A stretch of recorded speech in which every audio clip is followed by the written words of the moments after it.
Hello, everyone. Yvonne Cannon here, Emerald Ambassador, and Kelly Garcia. I was about to call you Kelly Garcia.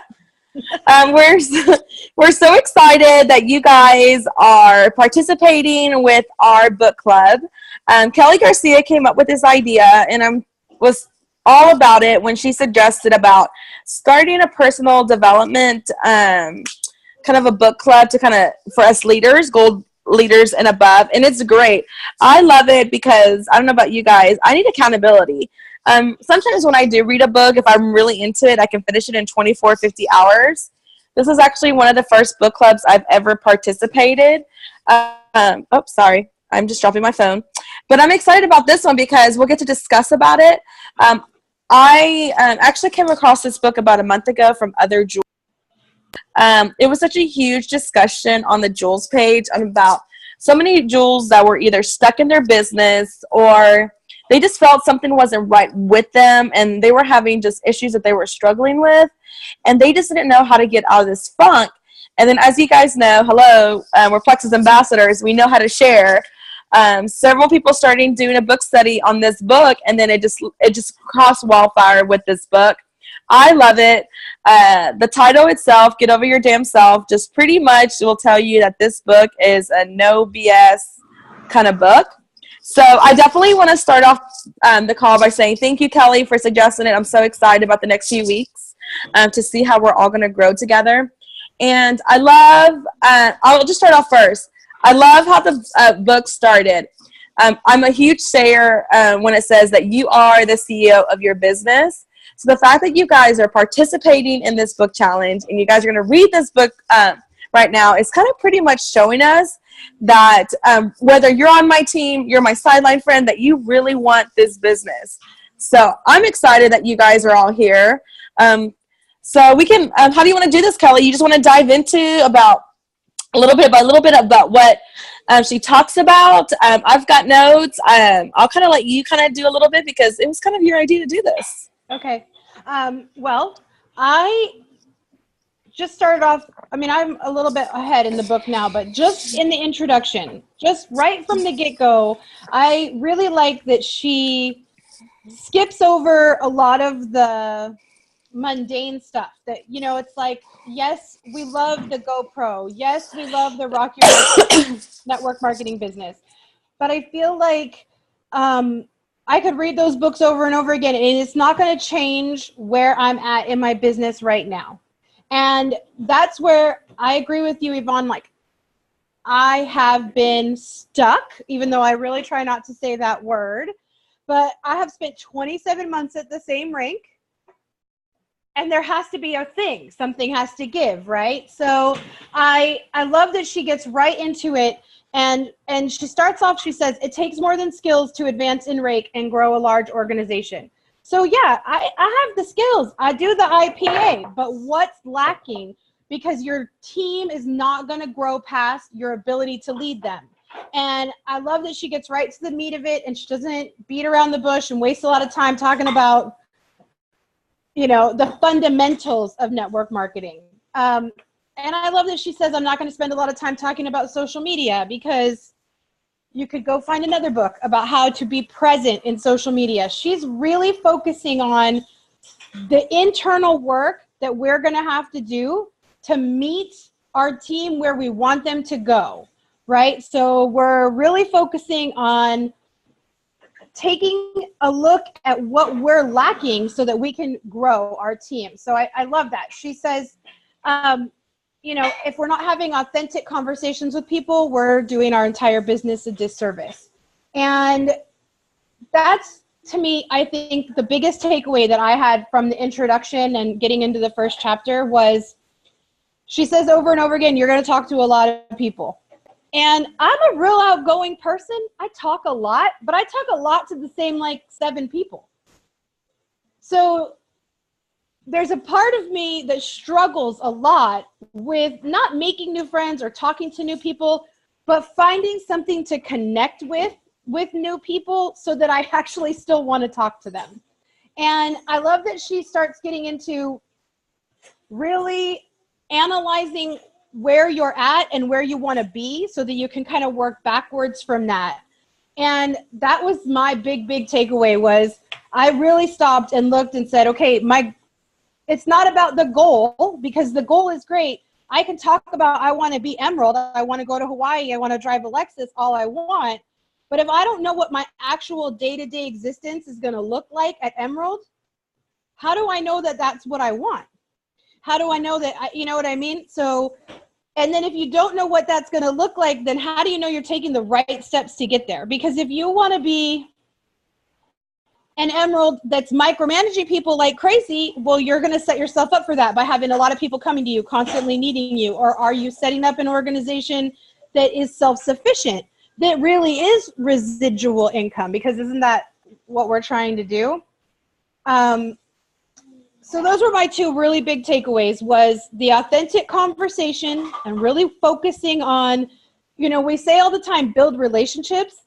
And I think that gets almost watered down, because we say, you know, have your intentional reach out list, talk to the people that you are intentionally building relationships with, and you go to them and you say, oh, your kids are so cute, or, oh, you know, how was your vacation?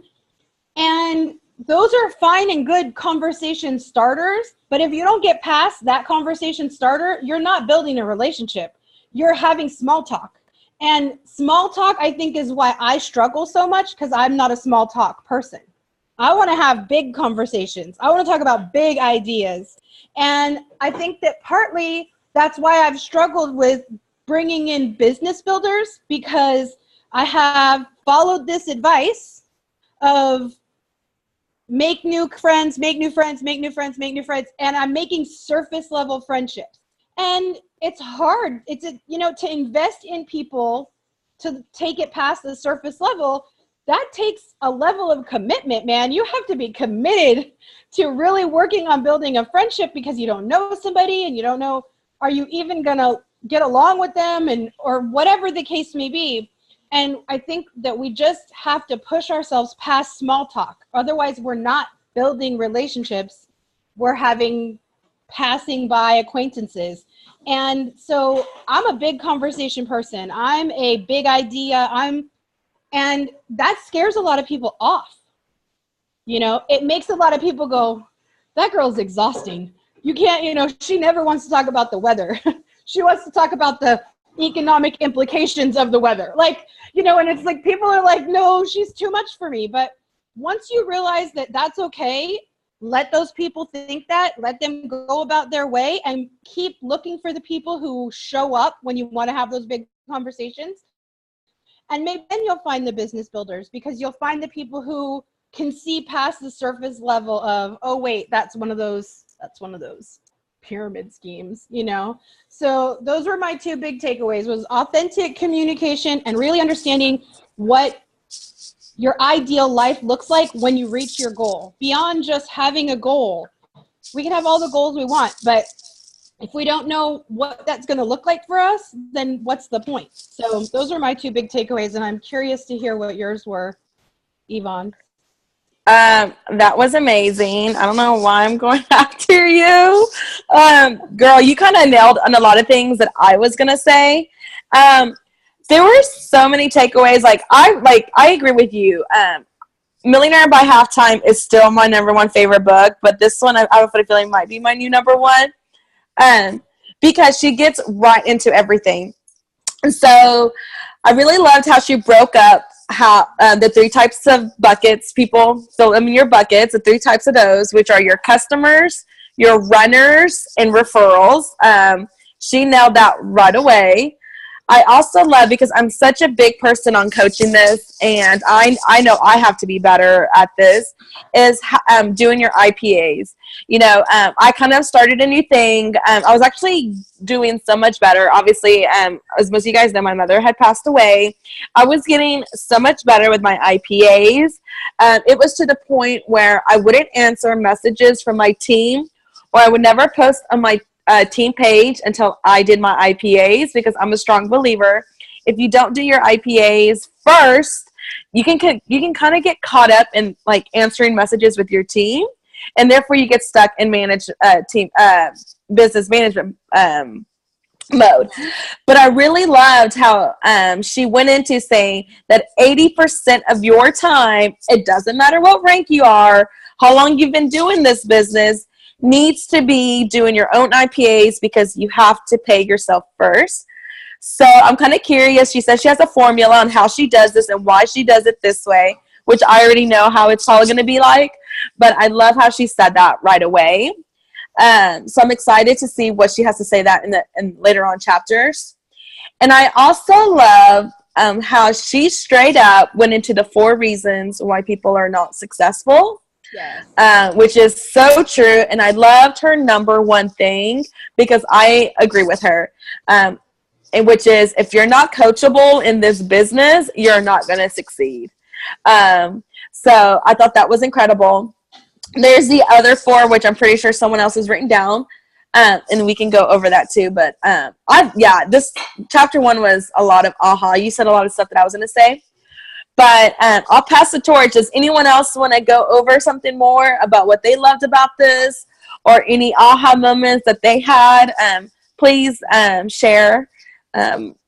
So I'd like to know, I think this is actually something I had meant to post earlier and my day got away from me, but of those 4 reasons, I know which ones for me were the most convicting, but I'm curious for everybody else.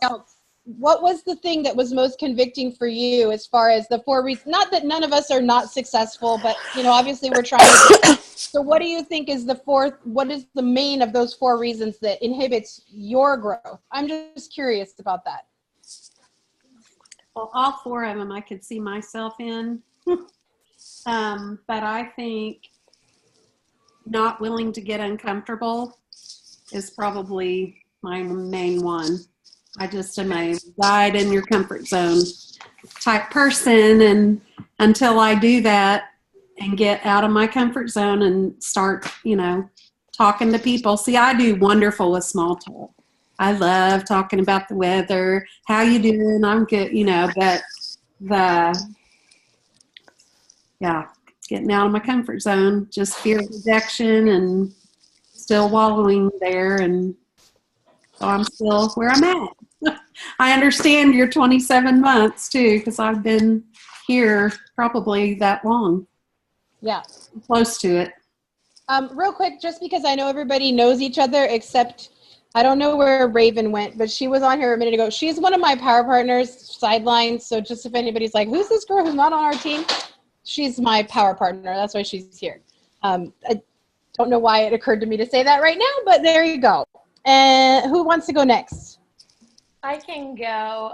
Mine is under number 2, and I do treat my business like a business, but the thing that got me was that in this profession, every time your mouth is closed, your business is closed.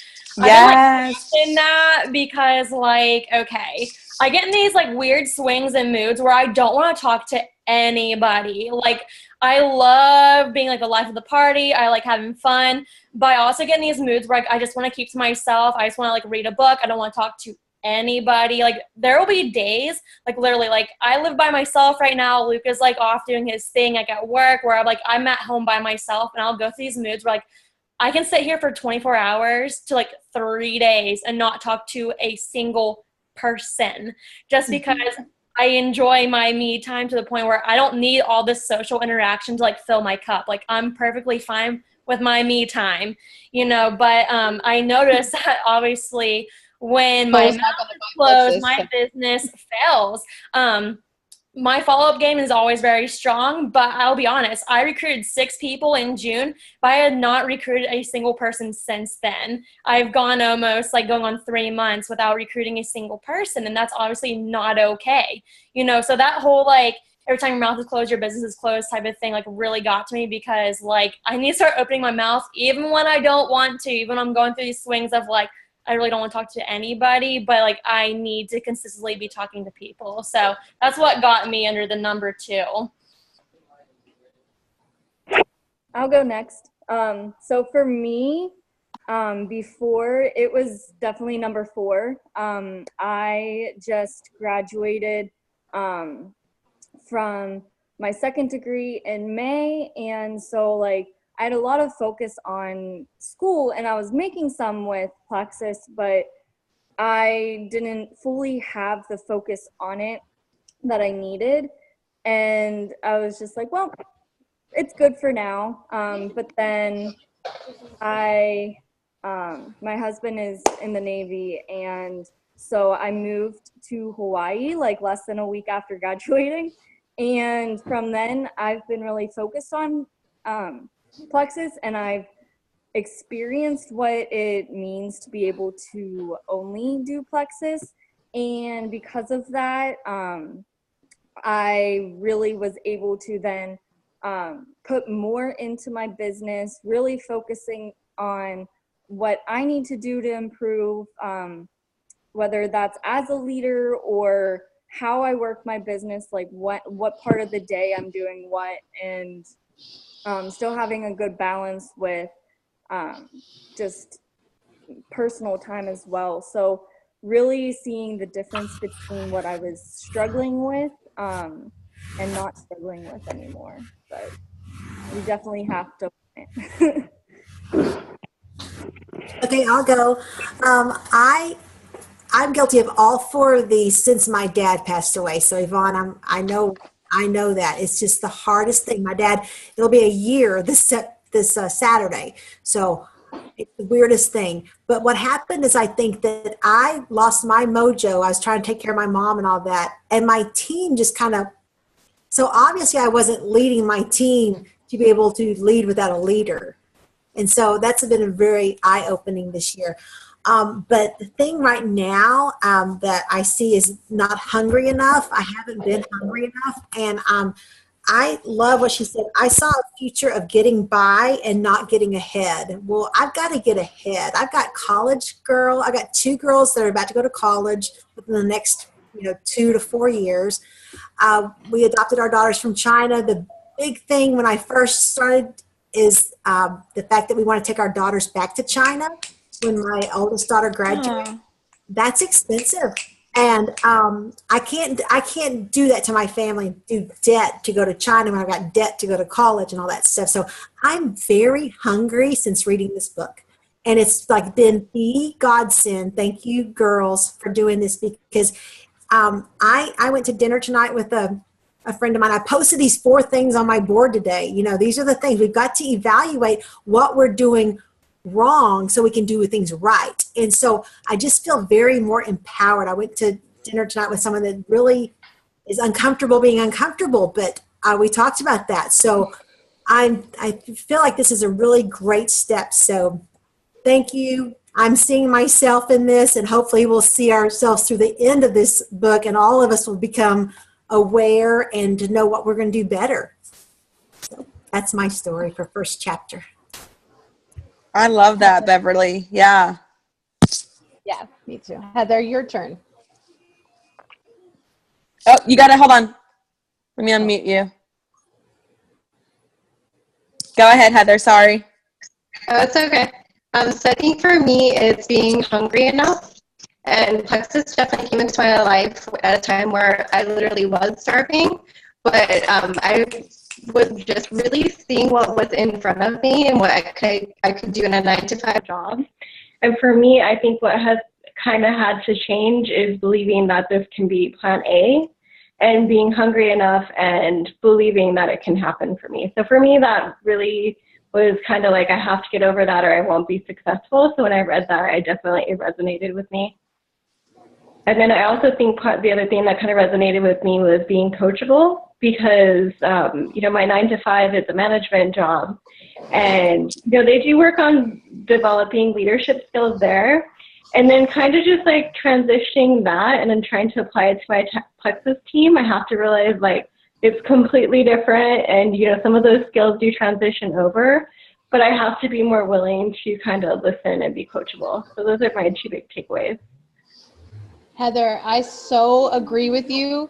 As somebody who is in management when I'm at work, even though I'm not working right now, but I manage, that's what I do. That skill set is not transmutable to leading my team. Because when I try to use those skills, all it does is make people crazy. My team doesn't grow. I'm micromanaging people. I'm annoying them. And so I totally agree with you. That set of skills for being a manager is not being a leader. They're so different. For me, the thing that really convicted me was number 2, not treating it like a business. Even though I think I do, like Allie said, I'm pretty good about my IPAs. That's not something that I struggle with. My big struggle is follow-up, has been from the beginning. I need lessons from Yvonne on how to bug people. The queen of not driving people crazy, but always staying on top of them. And I feel like I definitely missed that out. And, it's, she says it's network marketing, not net slacker marketing. And there's a lot of times where I definitely feel like I have so much going on at any given point in time that I'm, in my mind, I mentally go, well, I posted today. I sent 5 new friend requests. I commented on a bunch of people's stuff. Okay, I worked. And that wouldn't, if I had a brick and mortar store, that wouldn't bring people in the door. So it's like, you have to have like a dual edged mindset, because you need to be personal and building relationships, but with a business mindset to growing your business. And so that one was the one that really, really convicted me, was treating it like a business all the time, not some of the time. Because that's what I do. I treat it like a business some of the time, when it's convenient, when it works out for me. And I definitely don't do a good job of being super consistent with that. So that was the one that got me. All right. Does anyone have anything else to share? Anything? I do want to read this quote again, since we talked about the 4 reasons, because I thought this quote was amazing, and I'm going to post it on my team page.